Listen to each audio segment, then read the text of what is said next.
Term insurance. Term insurance नेमका काय आहे, कशासाठी घ्यायचा असतो, तो कोणासाठी उपयोगाचा असतो? टर्म इन्शुरन्स पहिल्यांदा आपण नाकारतो, त्याचं कारण काय? का घ्यायचा टर्म इन्शुरन्स? करिअर कट्टा युवकांच्या सर्वांगीण विकासासाठी. नमस्कार. शिवसंकल्प व्याख्यानमालेच्या आजच्या 78व्या भागामध्ये आपल्या सगळ्यांचं मनपूर्वक स्वागत. आज आपण या ठिकाणी आर्थिक साक्षरता आणि गुंतवणूक या विषयावर या ठिकाणी आपण चर्चा करणार आहोत. आणि यातला एक महत्वाचा भाग जो यापूर्वी आपण बघितला की पगार सुरू झाला, तुमचं उत्पन्न चालू झालं, तर पहिलं काम काय करायचं, तर मेडिक्लेम इन्शुरन्स हा एक पहिला भाग आपण बघितला. आणि त्याच्यानंतर आज एक विषय आपण बघणार, तो आहे टर्म इन्शुरन्स. टर्म इन्शुरन्स नेमका काय आहे, कशासाठी घ्यायचा असतो, तो कोणासाठी उपयोगाचा असतो, कुणाला तो या ठिकाणी घेतला नाही तरी चालणार आहे, आणि त्याचं काम कशा पद्धतीने चालतं याविषयी आपण या ठिकाणी समजून घेणार आहोत. तत्पूर्वी आज उपस्थित असणाऱ्यांपैकी किती जणांना कॉमर्स फॅकल्टीमध्ये इन्शुरन्स हा विषय झालेला आहे, इन्शुरन्स हा सब्जेक्ट आहे, ते जरा हँड रेज करतील प्लीज. आहे का कोणी? इन्शुरन्स हा सब्जेक्ट आहे किंवा इन्शुरन्सवर या ठिकाणी हा तुझ्या आहे? अजून बाकीचे कोणीच नाही. ठीक आहे. आपण यापूर्वी घेतलेलं जे सत्र होतं ज्याच्यामध्ये आपण या ठिकाणी मेडिक्लेम इन्शुरन्स का गरजेचं आहे याच्याविषयी आपण बोललो होतो. त्याच्याविषयीची माहिती आहे का आपल्याला? त्या सत्राला होते असे किती जण आहेत मेडिक्लेमच्या?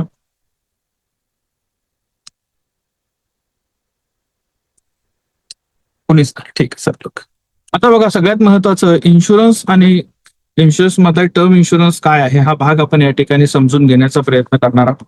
मेडिक्लेम इन्शुरन्स यासाठी गरजेचं आपण सांगितले की आपल्या कोणालाच ही गॅरंटी नाही आहे की आपण या ठिकाणी आजारी पडणारच नाही, असं कुणी आपल्याला या ठिकाणी काय म्हणता येईल त्याला की कवच कुंडले आपल्याला दिलेले नाही आहेत की आपण या सगळ्या वातावरणामध्ये आणि सगळ्या धकाधकीच्या जीवनामध्ये आजारीच पडणार नाही, असं होत नाही. हे लक्षात घ्या. आपल्याला कोणत्या ना कोणत्या पद्धतीच्या या ठिकाणी मेडिकल इमर्जन्सी येऊ शकते आणि त्याच्यापासून या ठिकाणी वाचण्यासाठी म्हणून आपण या ठिकाणी मेडिक्लेम इन्शुरन्स ही आपल्या कुटुंबाची पहिली प्रायोरिटी ठरवली होती. लक्षात. तसाच दुसरा प्रश्न आपण लक्षात घ्या की जसं आपण म्हणतो की जन्माला आलेली प्रत्येक व्यक्तीचा मृत्यू हा अटळ आहे, प्रत्येकाला मृत्यू आहे लक्षात, आणि प्रत्येकाचे वेगवेगळ्या पद्धतीनं हे होत असतात. तर आपण या ठिकाणी आपण या ठिकाणी काही गोष्टी समजून घेणं गरजेचं आहे की आपल्यानंतर कोण, हा प्रश्न या ठिकाणी पहिल्यांदा विचारला पाहिजे. म्हणजे ज्या वेळेला तुम्ही कुटुंब म्हणून पुढं येता, कुटुंबाची जबाबदारी स्वीकारता, कुटुंबाची जबाबदारी स्वीकारल्यानंतर या ठिकाणी आपण ज्या वेळेला बघतो की माझ्यावर माझे आई वडील डिपेंड आहेत, माझ्यावर माझी या ठिकाणी मुलं डिपेंड आहेत, माझी पत्नी डिपेंड आहे किंवा या ठिकाणी कुटुंब डिपेंड असू शकतं, आणि अशा वेळेला टर्म इन्शुरन्स हा एक महत्वाचा भाग आपल्याला गरजेचा असतो. लक्षात घ्या. टर्म इन्शुरन्स पहिल्यांदा आपण नाकारतो, त्याचं कारण काय? अरे हे माझ्या मृत्यूनंतरच पैसे मिळणार आहेत, तर मला याचा काय फायदा, असं म्हणून बऱ्याच वेळा नाकारलं जातं. हे लक्षात घ्या. ही सगळ्यात मोठी चूक होते. तर टर्म इन्शुरन्स हा समजून घेणं गरजेचं आहे. आणि का गरजेचं आहे लक्षात घ्या की तुम्ही नसताना तुमच्या कुटुंबाचं काय याची काळजी ज्याला आहे, कुटुंबवत्सल जी व्यक्ती आहे, ज्याला कुटुंबाविषयी जबाबदाऱ्या पूर्ण करण्याची जी काय या ठिकाणी स्वतःची एक जाणीव असते, अशा व्यक्तीची पहिली प्रायोरिटी टर्म इन्शुरन्स ही असते. लक्षात घ्या. मेडिकल इन्शुरन्स नंतर. लक्षात घ्या. IRDAI जो सर्वे आहे त्यानुसार इन्शुरन्स प्रोटेक्शन मध्ये 4% फक्त या ठिकाणी भारतीय, आणि जागतिक पातळीवर हा इन्शुरन्स म्हणजे लाईफ इन्शुरन्स मध्ये 3%, आणि तो पण जगाच्या सरासरीपेक्षा 7% पेक्षा कमी आहे. लक्षात घ्या. भारतातली या ठिकाणी सर्वात मोठी आर्थिक गुंतवणूक करतात, पण या ठिकाणी ती रिस्क कव्हर नसणारी गुंतवणूक करतात. लक्षात घ्या. इन्शुरन्स काय आहे, तर एक करार की ज्याच्यामध्ये नियमितपणे आपण प्रीमियम भरतो, आणि अचानक जर काय या ठिकाणी घडलं तर त्या नुकसानीसाठी जबाबदार असणारी कंपनी रक्कम देते. म्हणजे आपण आपली रिस्क ट्रान्सफर करण्याचं काम या माध्यमातून करत असतो. लक्षात घ्या. गुंतवणूक आणि इन्शुरन्स याच्यामधला फरक समजून घ्या. आपण काही वेळा गल्लत करतो. लक्षात घ्या. तिथंच त्याच्यामध्ये मिक्स प्लॅन घ्यायला जातो, म्हणजे टर्म इन्शुरन्स प्लस इन्व्हेस्टमेंट, आणि मग दोन्हीचे बेनिफिट आपल्याला पुरेशी मिळत नाही. ते लक्षात घ्या की जीवन विमा म्हणजे कमवत्या व्यक्तीच्या मृत्यूनंतर कुटुंबाला आर्थिक हातभार लावणारा लाईफ इन्शुरन्स. लक्षात. आरोग्य विमा म्हणजे वैद्यकीय खर्चासाठीचा कव्हर, म्हणजे आपण त्याला मेडिक्लेम इन्शुरन्स म्हणतो. व्हेकल इन्शुरन्स हा या ठिकाणी अपघात झाला, चोरी झाली आणि काय झालं तर तिथे इन्शुरन्स. होम इन्शुरन्स ज्याला म्हणतो, गृह विमा, हा घराचं आणि मालमत्तेचं संरक्षण करतं. आणि प्रवासी विमा, प्रवासामध्ये झालेल्या या ठिकाणी अपघातासाठी जबाबदार असणारे या ठिकाणी इन्शुरन्स असतो लक्षात. आणि फोकस जो आहे तो आपल्याला लक्षात आला पाहिजे. टर्म्स प्लॅन कशासाठी असतो? जर व्यक्तीचा मृत्यू झाला तरच आणि तरच ती रक्कम तुमच्या वारसाला मिळते. याचा प्रीमियम फार कमी असतो लक्षात. एनरोलमेंट प्लॅन काय असतो? तर विमा प्लस बचत, म्हणजे मॅच्युरिटी नंतर रक्कम पण मिळते, प्रीमियम जास्त असतो आणि रिटर्न्स कमी मिळतात, म्हणजे 4 ते 5% पर्यंत रिटर्न्स याच्यावर मिळत असतात. युलिप प्लॅन जे असतात ते काय असतात? तर याच्यामध्ये इन्शुरन्स, मार्केटमधली तुमची इन्व्हेस्टमेंट असते आणि खर्च जास्त असतो, जरा गुंतागुंतीचा असतो, त्याच्यामध्ये तुम्हाला स्पेशल लक्ष देणं गरजेचं असतं. आणि मनी बॅक किंवा या ठिकाणी होल लाईफ पेन्शन प्लॅन सारखे अनेक प्लॅन आहेत जे इन्शुरन्समध्ये या ठिकाणी उपलब्ध आहे. पण आपण या कुठल्याही पद्धतीच्या कन्फ्युजन मध्ये न जाता टर्म इन्शुरन्स म्हणजे काय आणि कशासाठी घ्यायचा ही स्पेसिफिक आपण समजून घ्यायचा. लक्षात घ्या, ठराविक मुदतीसाठी म्हणजे 30 वर्ष 40 वर्ष हा या ठिकाणी घेतलेला विमा असतो. मुदती दरम्यान विमाधारकाचा जर मृत्यू झाला तर त्याला या ठिकाणी जी काय त्याच्या नॉमिनीला जी आहे ती रक्कम मिळत असते. आणि ठराविक रकमेमध्ये जर समजा त्या मुदतीमध्ये जर आपल्या या ठिकाणी नॉमिनी विमाधारक आहे त्याला काही झालं नाही तर ती हप्त्याची भरलेली सगळी रक्कम जी आहे ती कंपनीकडे जमा होते, हे लक्षात घ्या. त्यामुळे कुठलीही रक्कम मिळत नाही. आणि हा एकच पॉइंट असा आहे की जिथं आपल्यासारखे बरेच लोक म्हणतात, अरे मग कशाला पैसे भरायचे, लक्षात. पण हे तुमचं रिस्क प्रोटेक्ट करण्याचा एक मार्ग असतो ज्याचा तुम्ही विचार करायला पाहिजे, लक्षात घ्या. ठोस कारण काय? पहिलं कारण, मोठं कवच असतं आणि खूप कमी प्रीमियम असतं. म्हणजे 30 वर्षाच्या आत किंवा 30 वर्षापर्यंतच्या व्यक्तीला जर 1 कोटीचा इन्शुरन्स घ्यायचा असेल तर साधारणतः 700 रुपये ते 1200 रुपये महिन्यामध्ये मिळतं. म्हणजे 1000 रुपये जर केलं तर 12,000 रुपये वर्षाचे जातात. 700 रुपये प्रमाण केलं तर 8,000 रुपये वर्षाचे जातात, लक्षात घ्या. सगळ्यात महत्वाचं, तुमचं घराचं कर्ज असेल, मुलांचं शिक्षण असेल, जोडीदाराचा खर्च असेल, पालकांचा आधार असेल, आधार या माध्यमातून निर्माण होत असतो. ईएमआय आणि कर्जापासून संरक्षण मिळतं. कमावती व्यक्ती गेल्यानंतर या ठिकाणी कर्जाचा डोंगर या ठिकाणी उभा राहू शकतो, तर त्याच्यावर यातनं चांगल्या पद्धतीने या ठिकाणी प्रोटेक्शन करणं शक्य होतं. इन्कम रिप्लेसमेंट म्हणजे भविष्यामधला तुमचा या ठिकाणी उत्पन्नाचा एक संपूर्ण उत्पन्नाचा एक पर्याय होतो. म्हणजे तुम्ही थांबलात तर त्याला या ठिकाणी हे सोर्सिंग मिळू शकतं कुटुंबासाठी. सगळ्यात महत्वाचं, याच्यासाठी तुम्ही जे काय या ठिकाणी इन्शुरन्स भरता तो प्रीमियमवर आपल्याला या ठिकाणी एटीसी अंतर्गत टॅक्स एक्झम्पशन देखील दिलं जातं. म्हणजे ते 1,50,000 वजावट आहे. आणि मानसिक शांती, पीस ऑफ माइंड, म्हणजे मला जरी काय झालं तरी माझ्या कुटुंबियांची या ठिकाणी मी काळजी तरतूद करून ठेवलेली आहे. म्हणजे या ठिकाणी काही जाहिराती बघता बघा, अगदी हृदयाला स्पर्श करून जाणाऱ्या जाहिराती असतात की तुम्ही टर्म इन्शुरन्स घेतल्यामुळे मुलांचं शिक्षण व्यवस्थित झालं, माझी मुलगी डॉक्टर बनू शकली, माझी मुलगी या ठिकाणी एरोनॉटिकल इंजिनियर बनू शकली.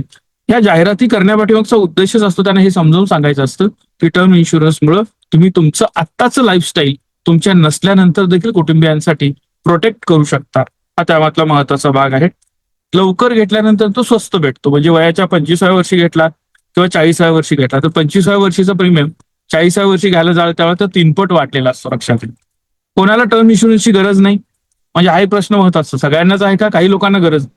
ज्यांच्यावर आर्थिकदृष्ट्या कुणीही डिपेंडंट नाही, म्हणजे आज तुम्ही विद्यार्थी आहात, तुमच्यावर कोणीच डिपेंड नाही, तर आज तुम्हाला टर्म इन्शुरन्सची गरज नाही, लक्षात.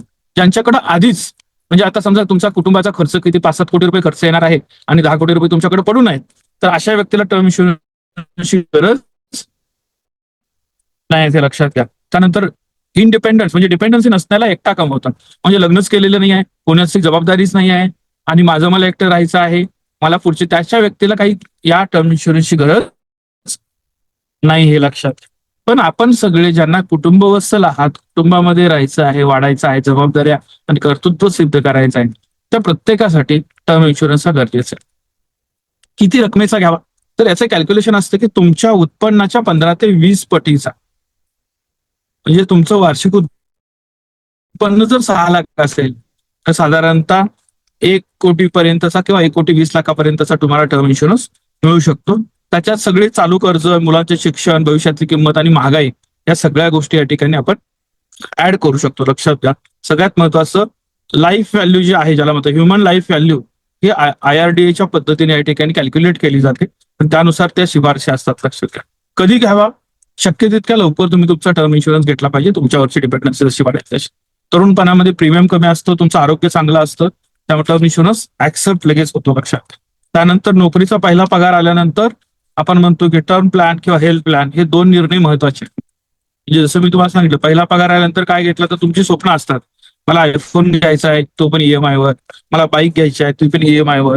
यापेक्षा महत्वाचं आहे की पहिला पगाराबद्दल हे 2 निर्णय, एक टर्म इन्शुरन्स आणि दुसरं तुमची या ठिकाणी मेडिक्लेम इन्शुरन्स, या 2 गोष्टी जर घेतल्या तर आपलं प्रोटेक्शन जे आहे ते पुढचं लाईफ लॉंग आपण करू शकतो. हे लक्षात घ्या. किती मुदतीचे हे प्लॅन असावेत, तर प्लॅन या ठिकाणी 65 ते 70 वर्षापर्यंत किंवा 60-65 वर्षापर्यंत चालतील अशा पद्धतीचे असावेत. म्हणजे वयाच्या 25व्या वर्षी घेतले तर 35-40 वर्षापर्यंत, 35व्या वर्षी घेतले तर पुढे 25-30 वर्षा मुदतीचे येऊ शकतो. टर्म प्लॅन निवडत असताना कोणत्या काळजी घ्यायची? एक तर पहिल्यांदा क्लेम सेटलमेंट रेशो बघायचा. कुठलीही कंपनीचा टर्म इन्शुरन्स घेत असताना ज्याचा क्लेम सेटलमेंट रेशो हा 97% पेक्षा जास्त आहे अशा कंपनीची निवड तुम्ही करावी. त्यानंतर या ठिकाणी सॉल्व्हिंग रेशो जो आहे म्हणजे या ठिकाणी 1.5 पेक्षा जास्त असला पाहिजे. सम इन्शुरन्स आपला जो आहे तो पुरेसा आहे का बघायचं.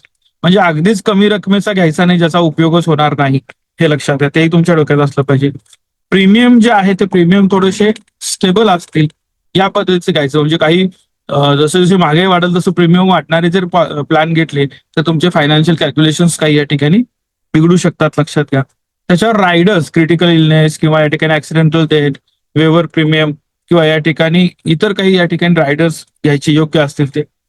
प्रीमियम पेमेंटचे जे ऑप्शन आहेत ते रेग्युलर, लिमिटेड किंवा सिंगल पेमेंट, म्हणजे तुम्ही पूर्ण या ठिकाणी एकदाच प्रीमियम भरणार आणि तुम्हाला या ठिकाणी लाईफ टाईमचं प्रोटेक्शन मिळणार, असे काही असेल तर देखील त्याचा विचार करू शकता. तुमच्याकडे उपलब्ध उत्पन्न कसं आहे, उपलब्ध फंड्स कसे आहेत याच्यावर या सगळ्या गोष्टी ठरत असतात. लक्षात. मॅच्युरिटीचं वय हे 60, 70 किंवा 75 पर्यंत असावं. याच्यामध्ये पहिल्या वर्षामध्ये जर करता या ठिकाणी आत्महत्या जर झाली तर या ठिकाणी ते पैसे मिळत नाहीत, हे लक्षात या त्याच्या बाबतीतनं. सगळ्यात महत्वाचं आहे की अशा पद्धतीचे इन्शुरन्स काढत असताना आपण काय काळजी घेतली पाहिजे, तर आपण आपली सत्य माहिती दिली पाहिजे. म्हणजे आपण या ठिकाणी समजा मेडिकल हिस्ट्री असेल काही, किंवा या ठिकाणी तुम्हाला धूम्रपान असेल, मद्यपान असेल, उत्पन्नांमध्ये काही या ठिकाणी चुकीच्या गोष्टी तुम्ही दाखवल्या तर तुम्ही या ठिकाणी अडचणीत येऊ शकता. या सगळ्या गोष्टी तुम्ही खऱ्या सांगायच्या आहेत. खोटी माहिती दिल्यानंतर क्लेम नाकारला जाऊ शकतो. कुठलंही कारण काढून क्लेम नाकारतात, हे लक्षात त्याच्यामध्येनं. त्यामुळे तुम्हाला या ठिकाणी थोडीशी काळजी या बाबीची घ्यावी लागणार आहे, हे लक्षात घ्या. त्यानंतर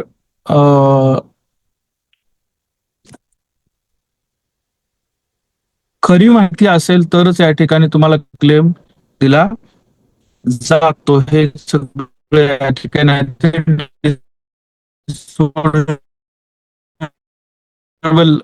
डिस्प्यूट तयार वेळ लागण्याची शक्यता. आपण या ठिकाणी काही गोष्टी समजून घ्यायची. गैरसमज काय बघा, टर्म इन्शुरन्स मध्ये परत काहीच मिळत नाही म्हणून तोटा आहे. मी जसं सुरुवातीला सांगितलं तशामध्ये. पण ही सुरक्षा कवच आहे, लक्षात घ्या. म्हणजे गाडीला सीटबेल्ट लावलं तर ऍक्सिडेंटच झाला पाहिजे असं नाही ना. ऍक्सिडेंट झाल्यानंतरची सुरक्षा म्हणून सवयी तुम्ही लावली आणि तुम्हाला काहीच झालं नाही तर तुम्ही लकी आहात. त्यामुळे तो खर्च हा आपल्या जगण्याचा एक महत्वाचा खर्च म्हणून आपल्याला करायचा आहे. एन्डोर्समेंट प्लॅन जे असतात त्याच्यामध्ये पैसे परत मिळतात, तेच चांगलं. पण लक्षात घ्या, तो रिटर्न जो आहे तो 4 ते 5% फक्त असतो. आणि तेच पैसे जर तुम्ही term plus SIP plus PPF असे जर करता या ठिकाणी त्याचं डिवायडेशन करून टाकलं तर तुम्हाला त्यातून चांगला फायदा मिळू शकतो, हे लक्षात घ्या. मी तरुण आहे, मला काही गरज नाही असं होत नाही. आजार कोणाची वाट बघत बसत नाही, वयाची वाट अजिबात बघत बसत नाही. एकदा घेतलं की पुरेसं आहे असं अजिबात नाही. तुम्हाला तो उत्पन्न आणि जबाबदारी वाढली की कवच वाढवावं लागतं, हे लक्षात घ्या.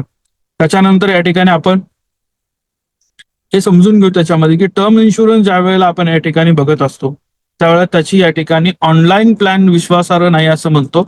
पण IRDA अप्रूव्ह केलेले कुठल्याही कंपनीकडून ऑनलाईन ऑफलाईन जर घेतलं तर तुम्हाला चांगलं पडतं. ऑनलाईन प्रीमियम जर बघितला तर 20 ते 30% प्रीमियम काही ठिकाणी कमी असतात. त्याचा फायदा तुम्ही घेऊ शकता, हे लक्षात त्याच्यामध्ये. आता याच्यामध्ये कॉम्बिनेशन्स काय असतात, म्हणजे टर्म प्लस SIP हे स्मार्ट कॉम्बिनेशन त्याला म्हणतात. त्याच्यामध्ये म्हणजे त्याला by term invest the difference. म्हणजे हे जे काय आहे, म्हणजे एन्डोर्समेंट प्लॅन तुमचा 25,000 रुपये वर्षाचा जर घेतला तर तुम्हाला 5 लाखाचं फक्त संरक्षण मिळतं आणि रिटर्न 5,000 मिळतं. पण त्याच्याऐवजी तुम्ही 8,000 रुपयाचा जर करता या ठिकाणी टर्म प्लॅन घेतला म्हणजे 700 रुपये महिन्याला या पद्धतीनं, तर ते 1 कोटीचं संरक्षण मिळतं. आणि उरलेले जे 17,000 आहेत ते जर SIP मध्ये टाकले तर तिथे तुम्हाला 12,000 रुपयाचे 12% पर्यंतचे रिटर्न्स मिळतात. असे काही कॉम्बिनेशन्स आपण विचारपूर्वक फायनान्शियल कन्सल्टन्टचे माहिती घेऊन तुम्ही या ठिकाणी निवडू शकता. लक्षात घ्या. म्हणजे 25 वर्षात तुमचं एक लाईफ प्रोटेक्शन पण चांगलं होईल आणि तुमची इन्व्हेस्टमेंट पण वाढेल. या दृष्टिकोनाचा विचार आपण करायला पाहिजे. लक्षात घ्या.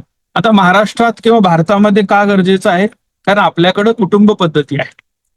कुटुंब पद्धती मी यासाठी म्हणतो, लक्षात घ्या, की काही देशामध्ये 16-17 वर्ष झाली की तो बाहेर पडतो मुलगा किंवा मुलगी, आणि तिचं लाईफ तिचं तिनं जगायचंय. तिच्यावर कोणी डिपेंड नाहीये. तिथली टर्म इन्शुरन्सची या ठिकाणी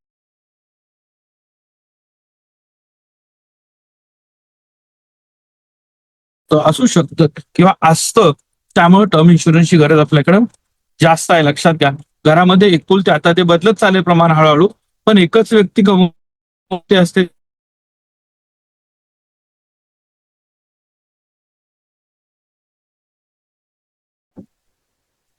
आवाज येतो माझा? सॉरी. एकच व्यक्ती या ठिकाणी कमवती असते आणि संपूर्ण कुटुंब ज्या वेळेला आपल्यावर डिपेंड असतं त्यावेळेला आपण या ठिकाणी टर्म इन्शुरन्स घेणं हे गरजेचं आहे. लक्षात घ्या. सामाजिक सुरक्षतेची एक शासकीय व्यवस्था आहे. शासकीय व्यवस्था जी आहे ती मर्यादित आहे. त्यामुळे आपल्याला या पद्धतीचे इन्शुरन्स घ्यावे लागतात. वाढते educational loan, personal loan, home loan, हे प्रेशर वाढत जातं.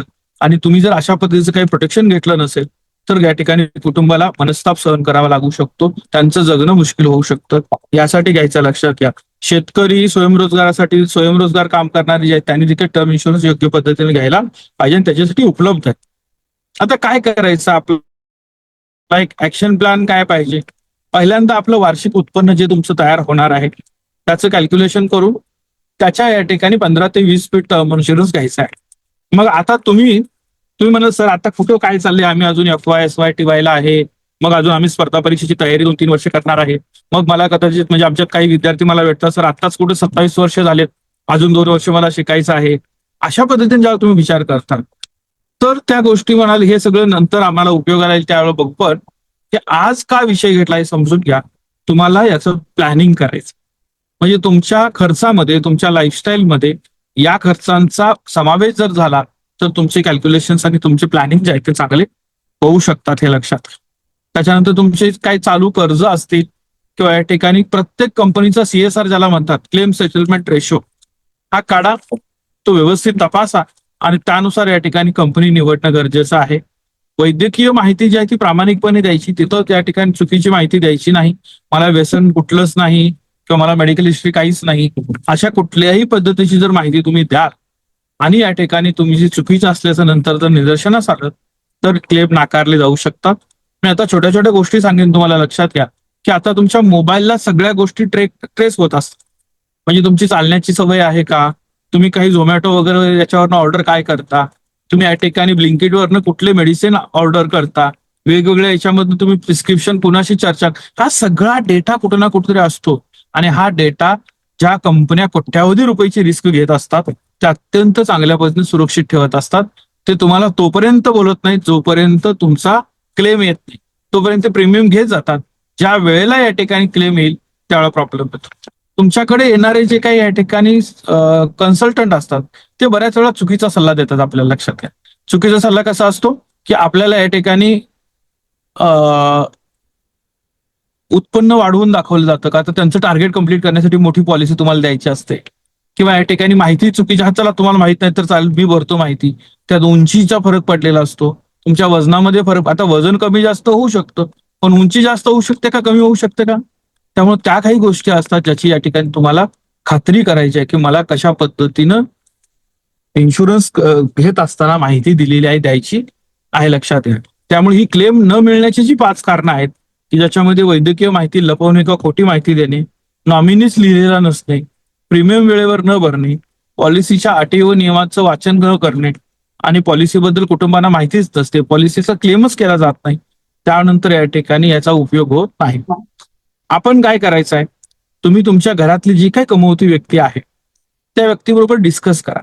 आता तुम्ही फर्स्ट लर्नर असाल, तुमच्या घरामधलं कोणी शिकलेलं नाही आहे, किंवा तुम्ही सेकंड लर्नर असाल पण तुमच्या घरातले दररोजचे जे प्रश्न आहेत तेच इतके आहेत की या सगळ्या गोष्टी म्हणजे आपल्याला या ठिकाणी वायफळ खर्च वाटू शकतो, कर्ज मोठ्या प्रमाणात असू शकतात. त्यामुळे कदाचित हा अवास्तव वाटू शकणारा विषय जरी असला तर मित्रांनो हा विषय आपल्या आयुष्याचा जगण्याचा एक भाग असायला पाहिजे आणि तो 100% बनू शकतो हे लक्षात. आणि या ज्या लाईफस्टाईल होतात म्हणजे कुठेतरी या ठिकाणी एखादं गोडाऊन तुम्ही बघता किंवा एखादी फॅक्टरी बघता की त्याला आग लागते आणि आग लागल्यानंतर जे नुकसान होतं त्यानंतर पुन्हा काही दिवसातच ती कंपनी पुन्हा उभी राहते.